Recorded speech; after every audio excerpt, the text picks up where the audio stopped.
Hello नमस्कार दोस्तों, आप सभी का आपके अपने YouTube channel RS study point में स्वागत है। मैं हूं रामकिशन सिंह। मैं आज आपको पढ़ाने जा रहा हूं क्लास 12th सब्जेक्ट बायोलॉजी जीव विज्ञान, जिसमें चैप्टर नंबर 1 जिसका नाम है reproduction in humans, reproduction in animals, जीवों में जनन, जिसका फर्स्ट मैं आपको पढ़ा चुका हूं पिछली वीडियो में। अब मैं आपके लिए लेकर आया हूं पार्ट फर्स्ट से आगे सेकंड पार्ट की तरफ, जिसमें मैं प्रश्न नंबर आपको पढ़ाऊंगा। और आपको जिस लोगों ने हमारा ये चैनल लाइक शेयर सब्सक्राइब नहीं किया है तो इसे like share comment and subscribe जरूर करें, जिससे आने वाली वीडियो सबसे पहले आप तक पहुंचे, जिससे आपकी पढ़ाई निरंतर रूप से बनी रहे।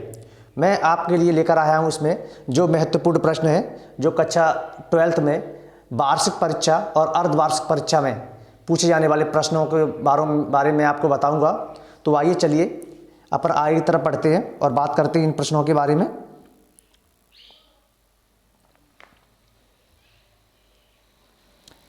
RS स्टडी पॉइंट में मैं आपके लिए लेकर आया हूं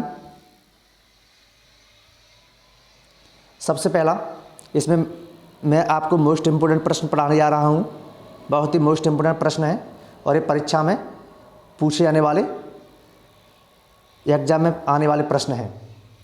तो इसीलिए प्यारे विद्यार्थियों, इस यूनिट को अच्छे तरीके से समझिए और नोट कीजिए। और अभी तक आपने हमारा चैनल RS स्टडी पॉइंट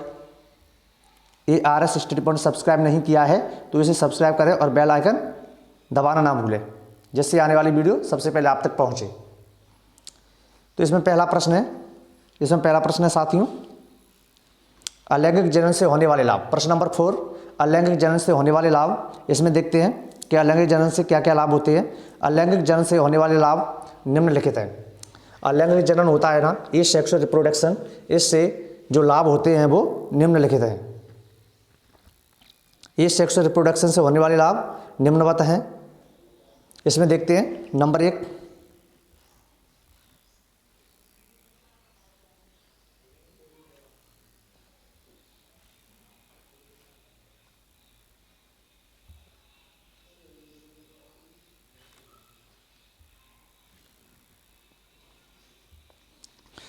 पहला लाभ है अलैंगिक जनन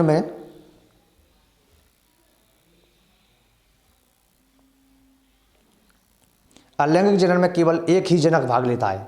जो ए सेक्सुअल रिप्रोडक्शन है, इसमें केवल 2 जनक होते हैं, माता पिता, उनमें से केवल एक ही जनक भाग लेता है। अलैंगिक जनन में केवल एक ही जनक भाग लेता है। ये पहला पॉइंट होगा, इसका लाभ है। नंबर 2 लाभ है अलैंगिक जनन असूत्रीय या समसूत्रीय विभाजन द्वारा होता है। यह जो रिप्रोडक्शन है जो अर्ध असूत्रीय और समसूत्रीय दोनों के द्वारा होने वाला जनन है। नंबर 3, इस विधि जीवों के दूर तक फैलने में सहायक होती है। यह विधि है जो जीव कहीं दूर तक फैल जाए वहाँ पर भी ये विधि सहायक होती है। तो कह सकते हैं कि अलैंगिक जनन की जो विधि है जो जीवों के दूर तक फैलने में सहायक होती है। पॉइंट नंबर 4, जो इससे होने वाला लाभ है, इसको देखते हैं।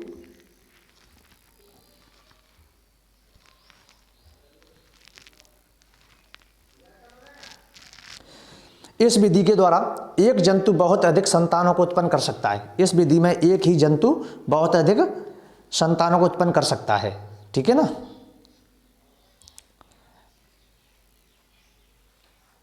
अगले प्रश्न की तरफ चलते हैं। RS स्टडी पॉइंट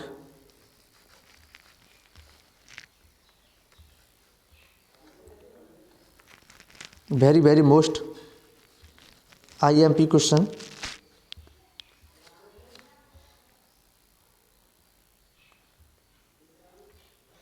अगला प्रश्न, लैंगिक जनन से होने वाली हानियां।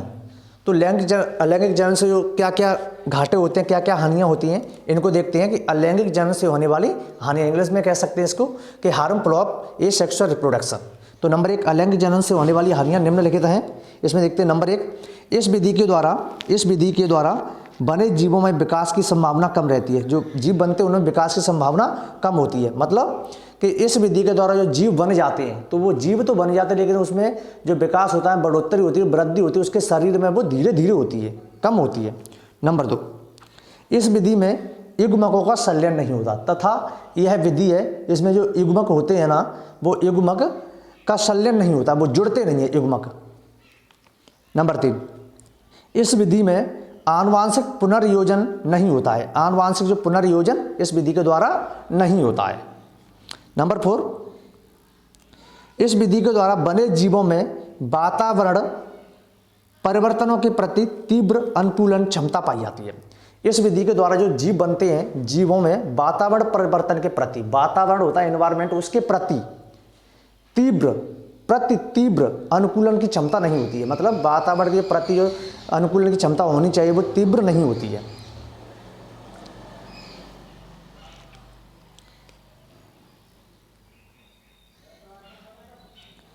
आगे क्वेश्चन की तरफ बढ़ते हैं।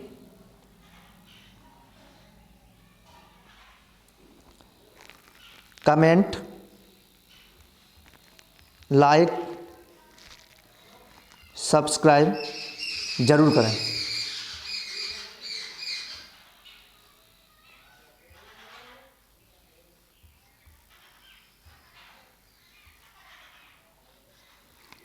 प्रश्न नंबर 6, प्लाज्मोटोमी किसे कहते हैं समझाइए। प्लाज्मोटोमी क्या होता है इसको देखते हैं कि प्लाज्मोटोमी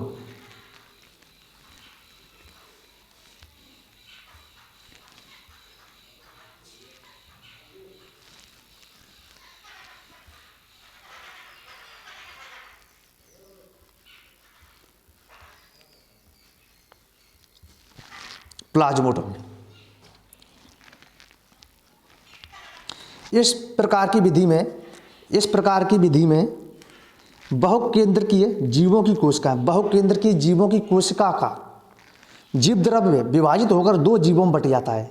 जो प्लाज्मोटोमी विधि है, इस प्रकार की विधि में बहुकेंद्रकीय जीवों की कोशिका का जो जीव द्रव्य होता है ना, वो विभाजित होकर जो 2 जीवों में बट जाता है। कितने जीवों में बट जाता है? 2 जीवों में बट जाता है और बाद में केंद्रक विभाजित होकर पहले जैसी संख्या प्राप्त कर लेता है। और बाद में जो केंद्रक इसका न्यूक्लियस है जो विभाजित होकर पहली जैसी संख्या प्राप्त कर लेता है, तब इसे प्लाज्मोटोमी कहते हैं। उदाहरण के लिए पॉपीलाइना है, उदाहरण के लिए क्या पॉपीलाइना है, पॉलीमिक्सा है आदि, ये क्या है इसके उदाहरण है प्लाज्मोटोमी के। तो प्लाज्मोटोमी के अंतर्गत क्या होता है प्यारे विद्यार्थियों कि इस प्रकार की जो विधि है इसमें बहुकेंद्रकीय जीवों की जो कोशिका होती है, बहुकेंद्रकीय जीवों की जो कोशिका में जो जीव द्रव्य पाया जाता है वह जीव द्रव्य विभाजित होकर जो 2 जीवों में डिवाइड हो जाता है। कितने जीवों में?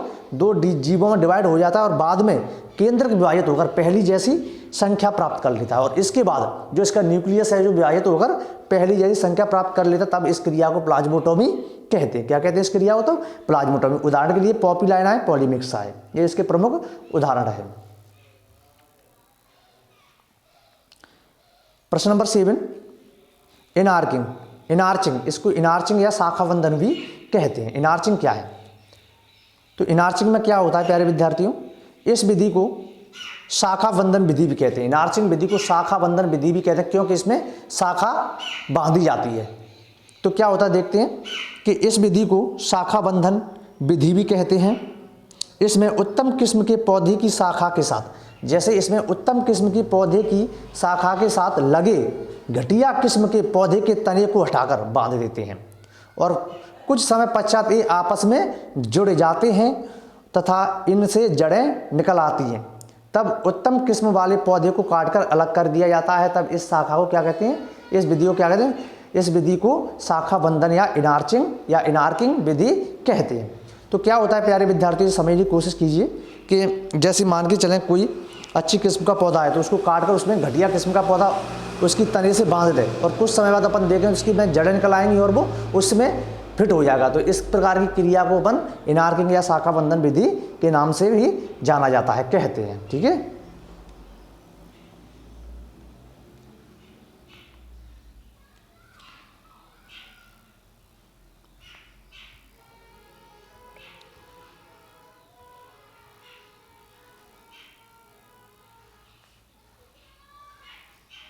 अगला प्रश्न है सूक्ष्म प्रसारण के लाभ बताइए। सूक्ष्म प्रसारण के लाभ बताइए। तो सूक्ष्म प्रसारण के निम्नलिखित लाभ हैं। नंबर 1, सूक्ष्म प्रसारण के द्वारा उत्पन्न पौधे अपने जनक के समान होते हैं। जो सूक्ष्म प्रसारण के द्वारा जो पौधे तो जन्म ले लेते हैं, बन जाते हैं, लेकिन वो अपने जनक के समान होते हैं, जो अपने माता पिता के कैसे होते हैं, समान होते हैं। नंबर 2, यह विधि बीज रहित पौधों के लिए उपयोगी होती है। और जो विधि है, जो बीज रहित मतलब ऐसे पौधे जिनमें बीज नहीं होते हैं, वहाँ पर इस विधि का उपयोग किया जाता है, वहाँ पर सूक्ष्म प्रसारण विधि अपनाई जाती है। ठीक है ना। इस विधि के द्वारा कम समय में हजारों पौधे प्राप्त किए जा सकते हैं। और इसका महत्वपूर्ण, इस विधि का लाभ ये होता है कि जो सूक्ष्म प्रसारण विधि होती है, इसमें बहुत ही कम समय में हजारों की संख्या में पौधे प्राप्त कर सकते हैं। ठीक है ना बच्चों। नंबर 4, इस विधि के द्वारा संकटापन्न जातियों का प्रसारण कर सकते हैं। जो संकटापन्न जातियां होती हैं उनका प्रसारण कर सकते हैं। नंबर 5, इसके लिए कम समय की आवश्यकता होती है। क्या होती है? इस विधि के लिए कम समय की आवश्यकता होती है। ये बहुत महत्वपूर्ण विधि इनार्किंग, वो सूक्ष्म प्रसारण।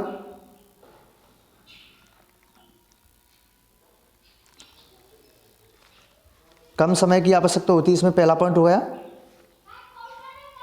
और इस विधि के द्वारा संकटापन्न जातियों में प्रसारण किया जाता है। इस विधि के द्वारा कम समय में हजारों संख्या में पौधे प्राप्त किए कर सकते हैं।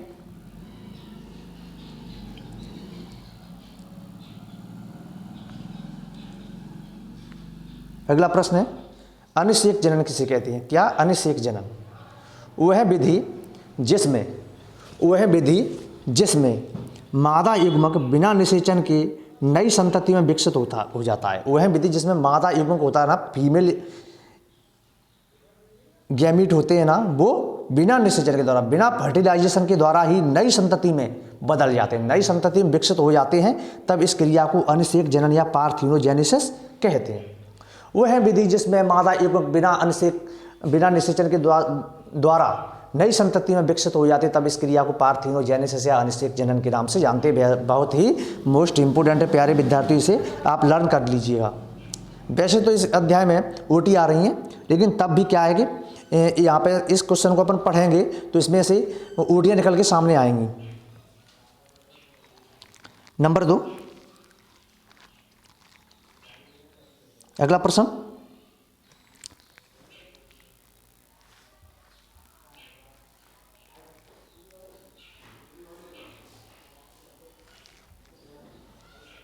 लैंगिक जनन की घटनाओं को कितने भागों में बांटा गया है? लैंगिक जनन की घटनाओं को कितने भागों में बांटा गया है? तो लैंगिक जनन की घटनाओं को निम्नलिखित 3 भागों में बांटा गया है। नंबर 1, पूर्व निषेचन की घटनाएं। कौन सी? पूर्व निषेचन की घटनाएं। इसमें क्या होता है? इस अवस्था में युग्मकों का निर्माण स्थानांतरण सम्मिलित होता है। इस अवस्था में जो युग्मकों का निर्माण होता है वो स्थानांतरण सम्मिलित होता है। नंबर 2, निषेचन की घटनाएं। इस अवस्था में नर और मादा युग्मक आपस में मिलकर क्या बनाते हैं? जायगोट बना लेते हैं। निषेचन की घटना होती है इसमें नर और मादा युग्मक आपस में मिलकर जायगोट बना लेते हैं। ये युग्मक लिखा हुआ है गलती में, यहाँ पे बच्चों प्यारे विद्यार्थी, यहाँ पे युग्मक लिखना है, युग्मक बना लेता है। ठीक है ना। नंबर 3, निषेचन पश्चात की घटनाएं।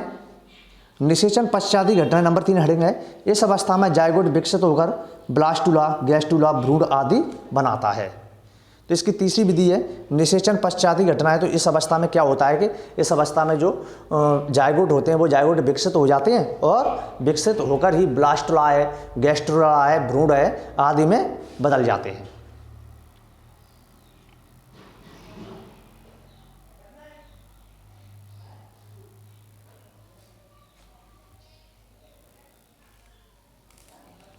अब मैं आपको लेके चल रहा हूं मोस्ट इंपोर्टेंट प्रश्न की तरफ। ओटी इस प्रश्न में जरूर बनेंगी, आएंगे, इसीलिए प्यारे विद्यार्थी इसको बहुत अच्छे तरीके से याद कर लीजिए। वेरी वेरी मोस्ट इंपोर्टेंट प्रश्न है।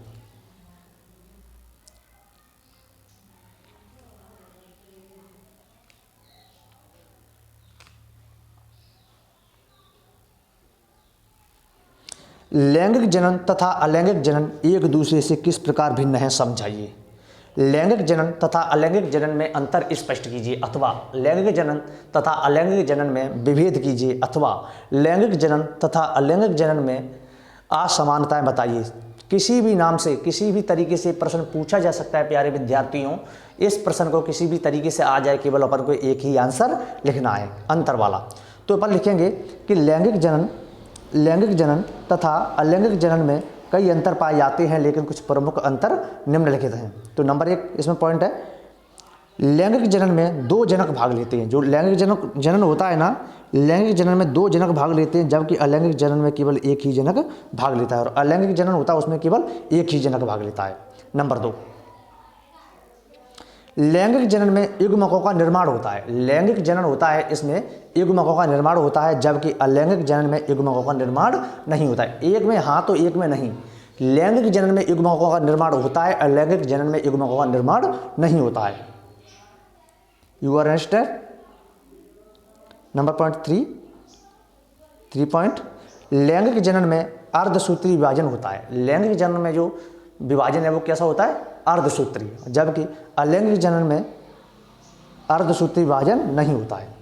लैंगिक ए सेक्सुअल रिप्रोडक्शन इन, अर्धसूत्री विभाजन होता है सेक्सुअल रिप्रोडक्शन, और अर्धसूत्री विभाजन नहीं होता है अलैंगिक जनन में, ए सेक्सुअल रिप्रोडक्शन में।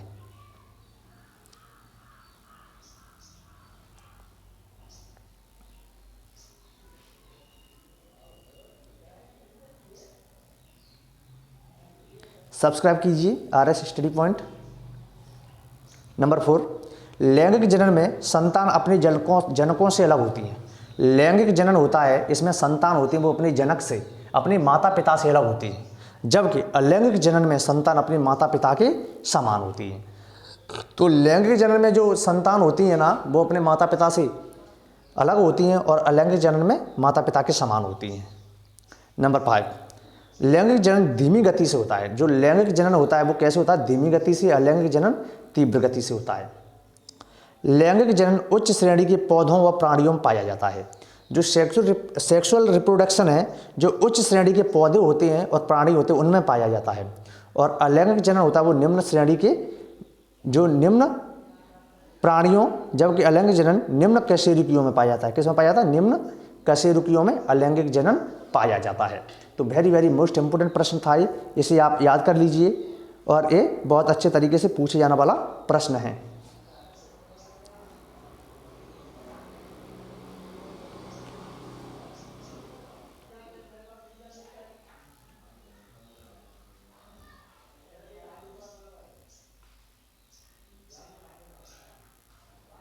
प्यारे विद्यार्थियों, अभी तक आपने हमारा channel like share comment subscribe नहीं किया है, तो कृपया इसे लाइक शेयर कमेंट सब्सक्राइब जरूर करें, जिससे हमारा हौसला बढ़े कि आपने हमारी जो वीडियो को हमने इतनी मेहनत करके बनाई आपके लिए, जो आपकी पढ़ाई को निरंतरता बनाने के लिए, और आप हमारे चैनल में कमेंट करते हैं, लाइक करते हैं, सब्सक्राइब करते हैं, तो हमारा हौसला बढ़ता है। और हमें बताएं कि आपको किस विषय में, इस चैप्टर में कौन से प्रश्न में किस प्रकार की कोई समस्या आई हो, तो उसे कमेंट बॉक्स में बता दें, जिससे हम उस समस्या का समाधान आपके लिए कर सकें और आपकी पढ़ाई निरंतर बनी रहे। तो मैं अगले पार्ट की जो वीडियो, सेकंड चैप्टर की वीडियो में आगे लेके आऊँगा आपके लिए नेक्स्ट वीडियो के अंतर्गत।